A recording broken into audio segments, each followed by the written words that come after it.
Hey, it's Sean, founder of StartupFreedom.com, the #1 source for hype-free advice for making money online. If you like this video interview, make sure you sign up for the newsletter on the right of this window. I'll send you an email every single Monday that will list the different interviews that have been posted for the week.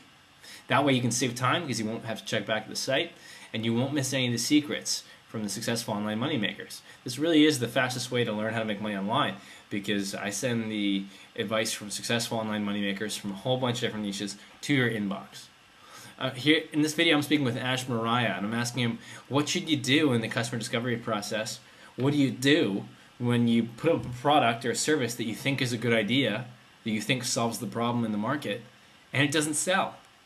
So let's say you were to go through that problem solution discovery process. You think you have the solution, you build it, and people don't buy.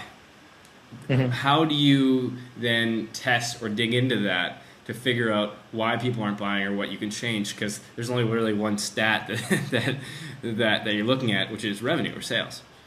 Sure. Yes, and I would say that is your macro stat, and so that's where this notion of a funnel comes in. And then with most products, Dave McClure has done a great job of distilling down the funnel into 5 basic steps. So he calls it the startup metrics, or he calls them pirate metrics because they sound like R, which is the acquisition, activation, retention, revenue, and referral. And those steps, so the idea there is that for every product there's a funnel, and acquisition is just how many customers are coming into the top of your funnel. So how many visits are you getting on your website, for instance? And if you're making them do something, you can track them through it. And yes, in a software product or in any product, the eventual goal is to monetize. Now, if you're not getting to that eventual goal, what you want to do is analyze the funnel and see where you're losing people, because it could be, and most likely will be, that your solution isn't quite right yet. And so when you first start out, even though, as I said, revenue is the ultimate validation, the most important thing that I focus on when you first launch are kind of 2 out of the 5 metrics. And the first one is activation. So that is, in other words, their first user experience. So when they sign up for your product or get on your blog, how do they, after they read the first blog post, how do they feel that they have a good user experience? And then the second thing is, and the most critical thing in the early stages of a product, is getting retention.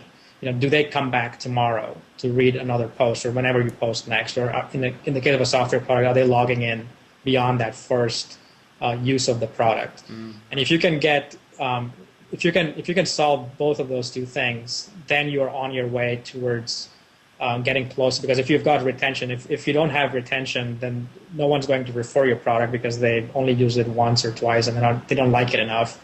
If you don't have retention, they're not going to buy for it or pay for it, obviously. So that is the first thing that needs to get solved, is your retention. And the way you get to that is try to figure out, where in that process people are getting lost, and maybe the solution that you have isn't quite optimal yet. And so there are, again, many techniques. If you are building a software app, you might use things like usability tests to figure out if they're even getting through to using your product, because you might have usability problems along the way where they start the sign-up process, but something goes wrong and you're just losing people that way. Things are confusing. People are not interested in your messaging, may be all wrong. Your pricing may be all wrong. And so a lot of those answers you get by some of these face-to-face usability tests or conversations with users. And those are ways of kind of getting to what you would call product market fit. So product market fit, in my definition, is when you're getting when you're getting early traction, or when your retention numbers look good enough to where a majority of your users are staying and using your product day in and day out. Mm-hmm. And so if you put up something, and this is a common problem, especially people that are just discovering customer discovery, where they put up something and they're like, okay, I'm not getting activation. There's a lot of things that could be affecting that. So you're saying, to summarize what you just said, to go and talk to people in the market again, to walk them through why people aren't activating. Yes, and that's kind of an important thing there, is that the customer discovery process is not necessarily a linear process. You're going, and it's a very qualitative thing. If you go out, people always ask, how many people do I need to interview And in the case of a software product, sometimes 20 people is enough, sometimes 30 people is enough. But if you're trying to sell a product that's going to potentially reach thousands of people, that's still a statistically insignificant sample size. It's 20 people are not going to give you a guarantee that your product is going to be used. It's going to sell those many copies or whatever.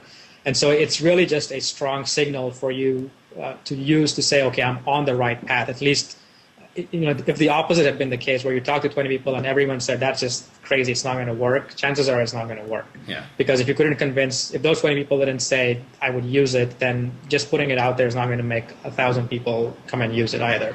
So it's good at that sort of vetting. But if you don't quite get the response that you're seeking, then it could again be a problem on various levels. And that's where this notion of a pivot also comes in that you were asking on earlier. Is you try to figure out, was my guess at an early adopter really the right one? Because maybe my early adopter is someone else, and so maybe I should interview somebody else. And so in one of my products that I've launched, BoxCloud, I initially was targeting. Initially I was targeting no one. It was really just a feasible product. It was a cool idea. I said I'll put it out there. It was a file sharing product, and very early on, graphic designers began to kind of show up on the site along with many other people. So there's a lot of noise on the site, but I was able to pick up that some of the graphic designers were using this product in a way that I hadn't kind of anticipated. And that was not my target market. I wanted this to be a consumer product initially.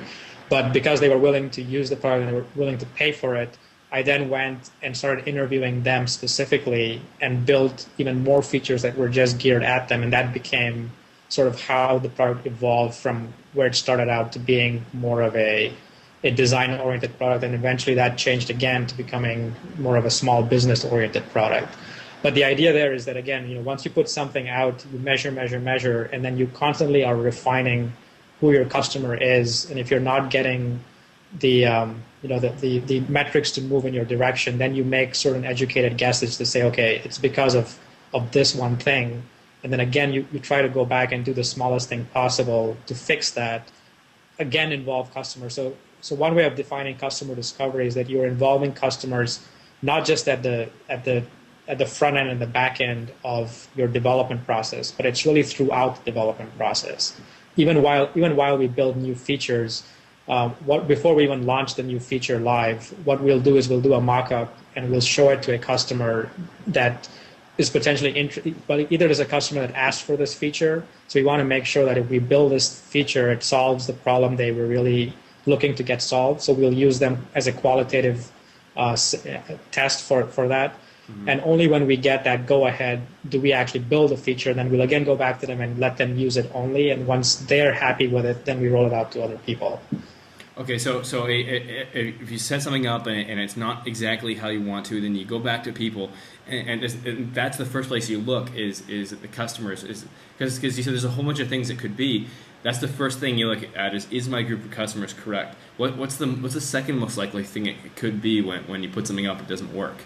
Even after you do the problem solution discovery and people say, yeah, I'd buy it, and then people don't buy it. Right. Yeah, and that's a very common thing where it's very easy in a face-to-face meeting for someone to say, yeah, I'll buy it, but they won't. And so then it's again going down to, so the reason that they said they would buy it, at least in your mind, is that they had this as a must-have problem. And so if you went back to those customers and say, we built this thing, what's wrong, and why aren't you buying it? So you start with that customer first, but you're still constantly validating whether you have that must-have problem. Because if you do have a must-have problem and you have a reasonable solution that addresses it, more often than not, customers kind of beat the door down to actually get the solution and would happily pay for it if it helps them make money, or there are many reasons why it would be a must-have problem. But if you truly did hit that nail on the head, then you wouldn't have this problem. And if you are, then that's a sign that you have to go back through the customer discovery process and interview more people and maybe make sure that your problem was the right set, right? So it couldn't just be. I mean, it's so there in the initial stages there are kind of two things you have to get right. You have to know who the early adopters are, but you also have to have the right priority of problems that you're solving. And if the priority of if the, both the customer and the problems are right, and your solution just is wrong, it just sucks, then you have one of two things. One is you have to make it better, because it could be bad because of, as I was saying earlier, it could be design, it could be usability, it could be bugs in the system. And so you need to get to that. I mean, maybe the customer says, I like the concept, but it's just too buggy, or it just is too confusing. My clients don't understand what you're doing. So you invest effort in trying. So if you have those are still very they're problems that can be fairly easily solved if you know what they are. You need to be focusing on. Now, if it ends up being something more fundamental, where either the problem or the customer is wrong, then that's where you have to do a bigger pivot to try to find out, what is it that I need to do to get this product on the right track.